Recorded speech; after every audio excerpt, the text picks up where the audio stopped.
네, 이슈칼럼 시간이고요. SPM 김형진 대표와 함께 하도록 하겠습니다. 대표 안녕하세요. 네, 안녕하십니까? 예. 이제 FOMC를 좀 봐야 돼요. 지금 FOMC가 시작은 됐고요. 이제 본격적인 내용은 오늘 지나야지 나올 것 같은데 어때요? 이게 어떤 얘기가 나오느냐에 따라서 강세장을 이어가느냐 아니면 잠시 쉬어가느냐의 이제 바로미터가 좀 될 수 있다라는 얘기가 나오고 있어요. 어떻게 보십니까? 예, 나쁠 것이 전 없다라고 생각이 예. 됩니다. 그리고 FRB가 할 수 있는 행보가 어느 정도 윤곽이 잡혀 있는 것이 아닐까 이렇게 생각이 됩니다. 왜냐하면 최근에 좀 빠르게 시장이 변화하고 있는 것이 달러 쪽에서 약세가 나타나고 채권 쪽에서 장단기 국내 스프레드가 강세가 나타나고 있다는 점 때문에 연준의 반응이 어떤 방향 쪽으로 가야 될지 그것이 약간 좀 짐작이 된다. 그렇기 때문에 좀 긍정적으로 나타나지 않을까 이런 생각이 듭니다.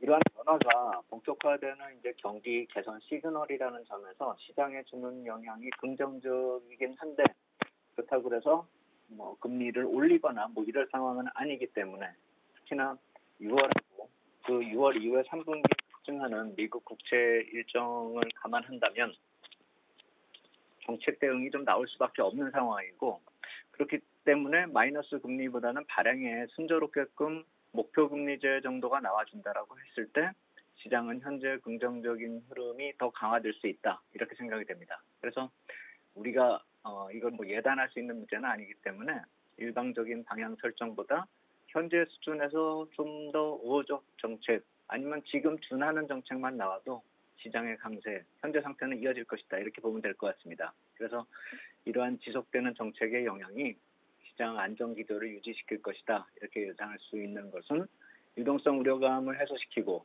지금 국채 발행 때문에 약간 좀 유동성 우려감이 6월 후반부부터 생길 수가 있거든요. 그리고 금리가 갑자기 이렇게 올라오는 그런 모습도 어느 정도 제어해 준다라고 한다면 이번 회의 이후에도 FOMC 일정은 계속 7월에도 있고 9월에도 일정이 잡혀 있고 미국 재무부 3분기 자본 조달 계획이 8월 또 초에 있기 때문에 설사 약간 좀 시장의 기대를 어긋나거나 뭐 이렇게 되거나 아니면 시장의 좀 반응이 좀 안 좋다 하더라도 이번에 좀 다음 회의에서의 어떤 그 다음 조치가 기대될 수 있다라는 점에서 시장의 불안이 가시화되지 않을 것이라고 생각이 됩니다. 그래서 만약에 설사 호재 발생이 좀 시장에 반영이 되면서 긍정적인 모습이 나타나면 별 문제가 없겠지만 만약에 조정이 나타나더라도 향후에 반전을 기대하면서 기회를 좀 이용하는 전략이 필요하지 않을까 이렇게 생각이 됩니다.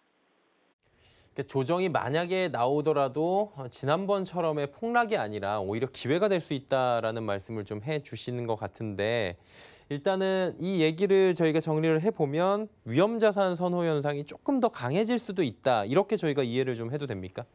그렇죠. 지금 유동성만으로는 최근의 강세가 해석할 수가 없죠. 좀 불가능하다 이렇게 봐야 될 것 같습니다. 왜냐하면 연준의 자산 증가 속도가 점차 늦어지고 있기 때문입니다. 줄어든다는 것이죠. 증가하는 폭이 줄어든다 이겁니다. 그래서 지난 주말에 집계된 연준 자산 같은 경우가 7조 1,652억 달러이긴 한데 5월 마지막 주하고 6월 첫 주를 봤을 때 3월 QE가 시작된 이후로 가장 적은 600억 불 정도 그 수준에서 증가에 그치고 있기 때문에 더 이상 늘어나지 않고 있다라는 점. 근데 시장은 긍정적으로 흘러가고 있기 때문에 유동성만으로 지금 시장이 좋아지고 있다. 이렇게 보기는 힘들다는 것이죠.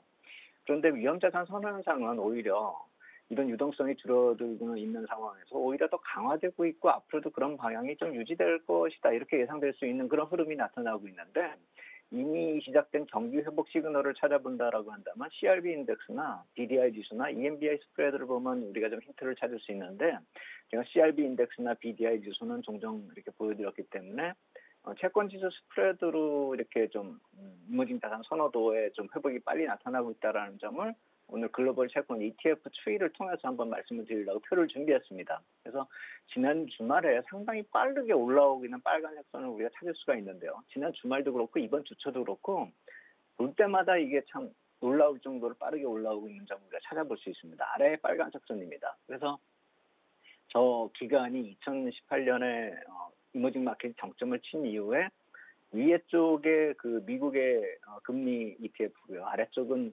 빨간색 선의 이머징 마켓 JP 모건에서 발행하는 그 이머징 마켓 본드의 인덱스인데 저 두 개의 이 스프레드를 통해 가지고 우리가 보통 EMBI 스프레드를 구하거든요. 근데 오렌지 색선으로 좀 표시한 그 구간에서부터 외국인이 순매도로 전환을 누적으로 순매도를 전환한 그 구간이거든요. 그래서 저 스프레드가 점점 벌어졌기 때문에 선호도가 좀 떨어져 왔었다 이렇게 볼 수가 있는 것이고 지금은 확 벌어졌다가 이번에 코로나 때문에 확 벌어졌던 모습들이 지금 빠르게 축소가 되고 있는 것이죠. 그래서 이제는 저 하단까지 근접을 하고 있는 상황이고 물론 저 파란색 선이 저 오렌지 선 쪽으로 근접을 하지 않고 있기 때문에 스프레드 차이는 아직도 벌어져 있는 상태이지만 만약 이 빨간색 선이 오렌지 박스권 안으로만 들어간다 하더라도 추세적으로 상승이 진행되고 있다는 점에서 본다면 외국인 쪽에서의 매도세는 줄어들거나 이제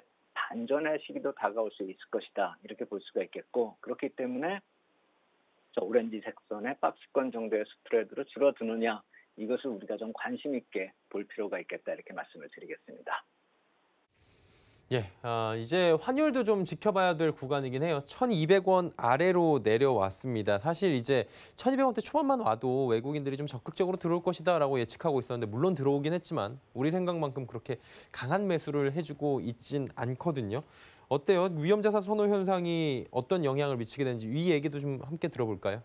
네, 그래서 이제 방금 전에 본 예. 표에서 같이 이제 그런 식으로 스프레드가 줄어들거나 아니면 원달러 환율이 달러 인덱스보다 더 빠르게 절상이 되면서 강세를 보이면은 외국인 쪽에서 들어오겠죠. 하지만 아직은 그 두 가지 경우에 어느 경우도 지금 들어오지 않고 있기 때문에 약간은 시간이 더 걸릴 것이다. 이렇게 생각이 됩니다. 그런데 오늘 이 FOMC 회의에서 어떤 식으로 유동성에 대한 정책이 결정이 되고 또 향후에 달러의 방향이 채권하고 연동돼서 움직일 것이기 때문에 채권 쪽의 금리 수준을 어느 정도 정해주고 어느 정도 유동성이 유입될 수 있게끔 조치를 취하느냐에 따라서 달러 향방이 정해질 것이기 때문에 오늘 이후의 모습은 좀 더 우리가 관심을 가지고 이 통화 흐름을 좀 볼 필요가 있는 것이죠. 그래서 오늘의 모멘텀이 중요한 이유가 다른 쪽의 금리 수준과 채권 발행 이쪽 관련된 얘기도 있지만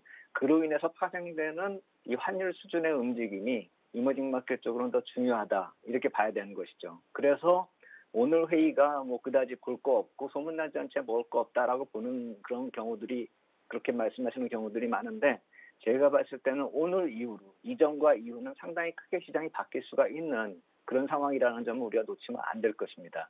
또 하나는 그러한 모습들 이외에서도 지금 많은 그런 투자 환경이 좀 우호적으로 바뀌고 있다는 점은 우리가 좀 투자 기회가 다양화되고 있다는 점에서 좀 접근할 필요가 있는 것이죠. 사실 지금 신고가를 내고 있는 미국 시장, 나스닥 시장을 중심으로 신고가를 내고 있다는 점을 감안한다면 글로벌 투자 같은 경우는 당연히 해야 되는 그런 모습이고 이제 추세적인 상승세가 가능해지고 있는 그런 시기라고 본다면은 이 레버리지 성격의 투자도 가능한 것이죠. 그리고 지금 경기가 돌아서고 있는 그런 시그널을 본다면 상품 시장도 당연히 우리가 관심을 가지고 볼 수가 있는 것이고 특히나 그동안에 코로나 때문에 우리 시장 쪽에서 진행이 되지 못했었던 IPO 같은 경우는 또 부가적인 기회로 우리가 또 쳐다볼 수가 있는 것이죠. 제가 IPO 쪽으로는 말씀을 종종 드리고 있는데 이번에는 부익부 효과의 절정에 들어설 수 있을 만큼의 IPO 일정이 빡빡하게 좀 다양화된 종목들이 많이 나오고 있다는 점에서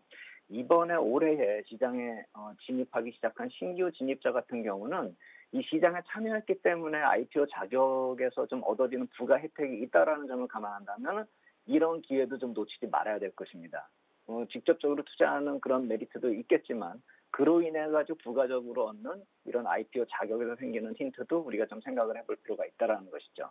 그래서 이러한 적극적인 투자에 있어서 우리가 어느 정도 적극적으로 임하는 것은 당연하겠지만 타이밍도 좀 조절해 볼 필요가 있는 것이 더 이상 이제 경기 둔화 시그널이 나타나면서 정책으로 인한 그런 호재가 나타난다라기보다는 이제부터는 어느 정도 경기 회복 시그널이 나타나면서 조정이 나타날 수 있다는 점도 감안을 해야 되는 것이죠. 그래서 조정 시에 또 타이밍을 설정하는 그런 모습도 필요해 보이고 아까 외국인 매수세 쪽을 말씀을 하셨기 때문에 외국인 쪽의 이 파생 상품 쪽을 오늘 좀 더 자세히 말씀을 드리면 내일 옵션 만기일도 있고 해서 이쪽을 좀 제가 몇 가지를 좀 준비를 해봤는데 우리나라 파생상품 시장에서 지금 내일이 만기일인 그런 모습 속에서 우리가 전략을 꾸릴 때 꼭 빠지지 않는 것이 외국인 투자자가 포지션이 좀 긍정적이다, 우호적이다 이런 점을 지금 보고 있는 것이죠. 그래서 아까 말씀드린 글로벌 이머징 마켓에 들어오는 펀드들, 그런 펀드들은 사실 패시브 성격의 자금이다 이렇게 좀 봐야 될 텐데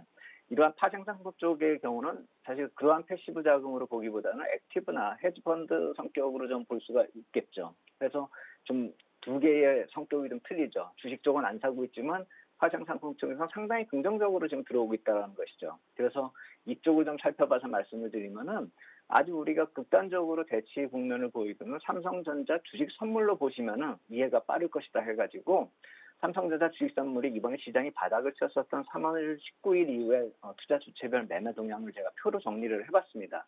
해서 맨 위에 빨간색 선으로 표시가 되고 있는 것이 외국인이 삼성전자 주식 선물을 3월 19일부터 계속 누적해서 매수하고 있는 것을 찾아볼 수가 있는 것이고 그 아래 색선, 파란색 선이 개인들의 포지션입니다. 그래서 맨 위에 것이 36만 계약이나 외국인 쪽에서 매수가 들어왔고 개인 쪽에서 19만 계약이나 지금 들어온 상태입니다. 그래서 승수가 이 주식선물의 경우는 한 계약이 10주씩 이렇게 해당이 되기 때문에 우리가 환산해서 생각을 해본다면 3월 19일 이후로 외국인이 삼성전자를 360만 주나 샀고 개인이 190만 주나 샀다 이렇게 볼 수가 있는 것이죠.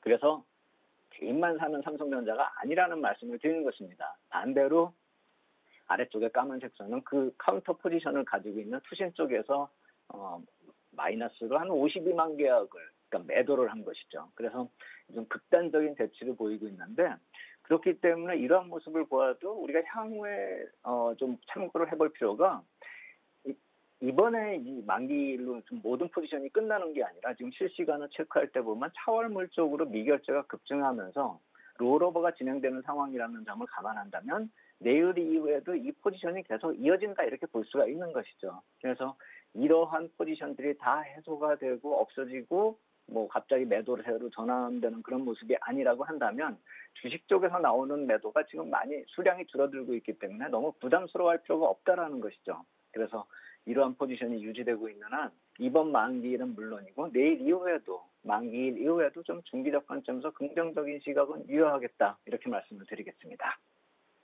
그렇다면 지금 굉장히 중요한 시점 아니겠습니까? 이벤트도 많이 있고 그리고 이벤트가 딱 열리는 시점 자체가 굉장히 오묘한 시점인데 이후에도 글로벌 장세장은 좀 꾸준하게 어느 정도 뭐 부침은 있겠지만 갈 것으로 예측을 하시는 거죠?